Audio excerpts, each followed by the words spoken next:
บูรณ์เบิดบ้านนี่แม่นครอบครัวแฮปปี้เนาะเฮ้ยสบายดีมีส่วนร่วมเล่นน้ำกัดเนาะเป็นน่ะเคยเห็นมอเรืออยู่โดนน้านี่แหละครับพี่เคยเห็นคือเก่าหันลงมา เคยเห็นคือเก่าเรือเข้ามาเฮ็ดยังอ่ะชอบไปชื่ออัน คนละนั่งถ่ายคนแม่แล้วพวกนี้บ่ตามไปนั่งงับเขาเนี่ยเพิ่นกำลังดูหมออยู่มันดูลายมือที่ไปโอ้ยมาทายยังเป็นอะไรไงหาเงินหาคำที่มือน่ะก็โอเคอยู่ว่าสั่น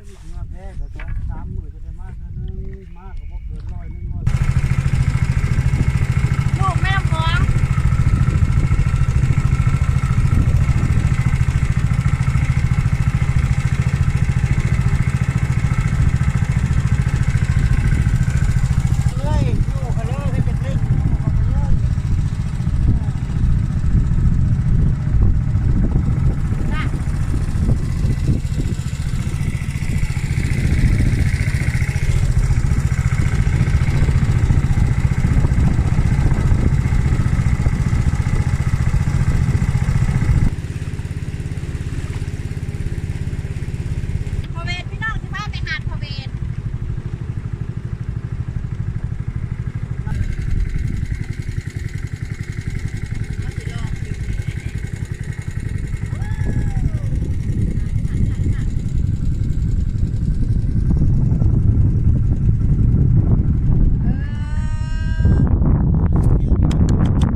ไปเรื่อยๆถ้าขึ้นเนื้อผุนกงพนังผุนน้องบัวท่าผุน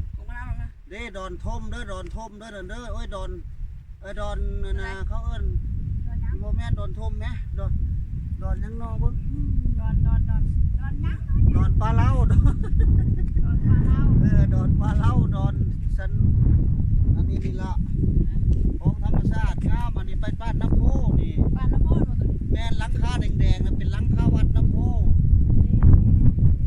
และบ้านนี้ทั้งซ้ายเมื่อเขาเลยสิเป็นนะเมืองไทยเด้อทางเป็นฝั่งไทยด้านทางนี้ธรรมดาเนาะสายหอนบอกกันนี้เทื่อเจ้าย่านบ่ฮู้เนาะปัจจุบันแฮปปี้พาทัวร์อยู่ที่กลางแม่น้ำคลองเนาะอยู่หาดพระเวท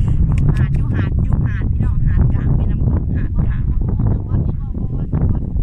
โดยจังหวัดอุบล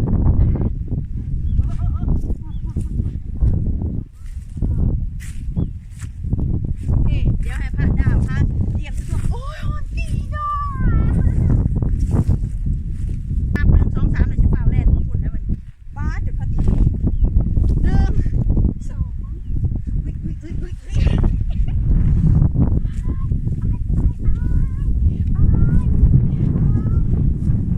พอดีแดงหมดโอเคเดี๋ยวให้ดิดาพาชมพาทัวร์ไปเอาฟังบ่ทันป้อมเขาจะเข้าสมัยฝรั่งนะเพิ่นมาไม้ป้อมทางกำปั้นเที่ยวโดยใช่เพิ่นเข้าใส่กำปั้นเที่ยวเขาไม้แล้วน้ำเลิกโดยแล่นย่ำแรงได้นี่โอ้ถ้าเกิดเป็นฤดูฝนมาน่ะสิบ่เห็นเลยดอดม่วนนี่โอ้สิท่วมเลยบ่ใหญ่แม่นท่วมเบิดบ่เฮายืนบ่มีเลยโอ้ฮอดยามฝนฤดูเดือน9เดือน10โอ้เป็นเดือน9เดือน10ชักกลนะโดยโอ้เด้อพี่น้องเด้อเฮาก็ได้พ่อใหญ่ใจดีเนาะเราพาเฮามาเยี่ยมชมเราก็เป็นคนพื้นที่แบบว่าเฮากับคนพื้นที่กันแต่ว่าเฮาน่ะรุ่นหลานเนาะเพิ่นเป็นคนแบบรุ่นตะกี้เพิ่นละสิฮู้ละเอียดในจักหน่อยเนาะแน่นแหละรักป้อมจะเข้าสมัยฝรั่งเพิ่นใส่กำปั้นแล่นชิ้นขาแต่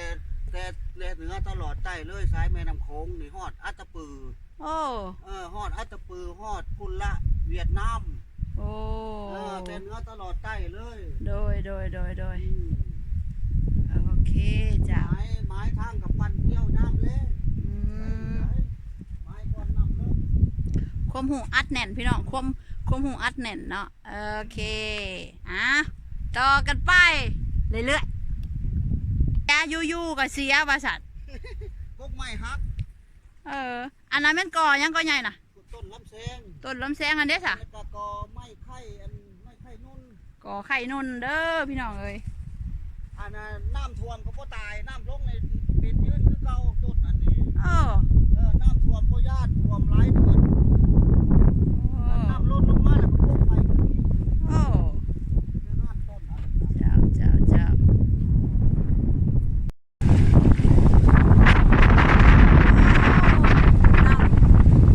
น้ำแห้งขนาดลมก็มาแห้งๆเลย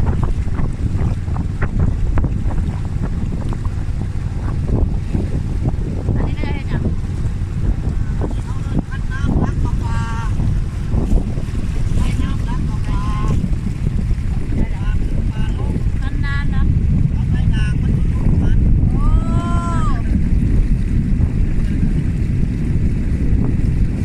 อันนั้นเครื่องมือดักน้ำป่าผู้ประหยัดน้ำป่า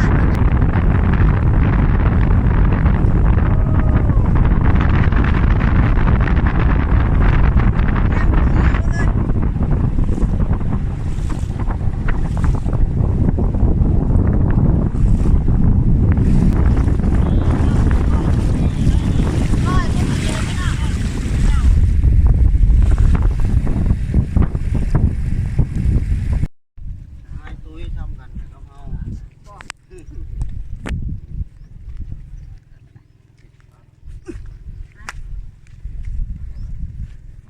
เสียว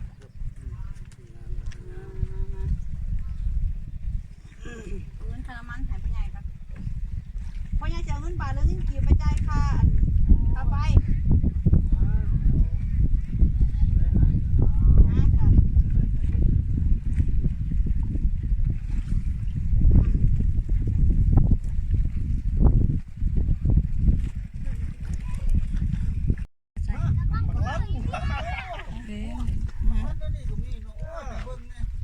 เอียง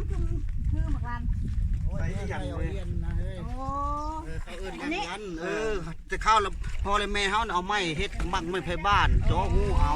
อันนี้ระบบไม้สมัยใหม่เลยเพิ่นมีแป๊บมีหยังแล้วเพิ่นเอาตัวนี้เฮ็ดหับประกันทนทานดี บางลัน แม่นี่เอียนมันสิเข้าไปนี้นี่เอียนมันสิเข้าไปนี้ออกบ่ได้มาไขเอาอยู่พี่ถอดอันนี้ออกจังไขเอา โดย ใหญ่กับซอย บางลัน ชื่อมันบางลันนี่ นี่เจ้าเชิงว่าบ้านเฮาก็ควมไป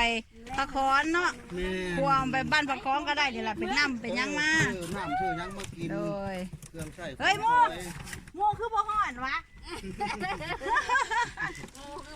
หมูคือบ่ฮ้อนวะโดยจะให้ดูนี่ จังไดก็อยา เจ้าให้มัน แฮปปี้ขอจบชื่อนี้ไปกับเนาะ ซัก กับพ่อใหญ่ซักซึ่งว่าเพิ่นเป็นไก่น้ำถั่วเนาะเฮาก็เป็นลูกในบ้านหวานในสวนเด้อ น้องๆกันนี่ละ อย่าลืมกดไลค์กดติดตามกดแชร์แล้วก็กดหมากระลงไว้พอกันอีพีต่อไปโอเคจ้ะ จ้า บา จ้าบ๊าย ย บาย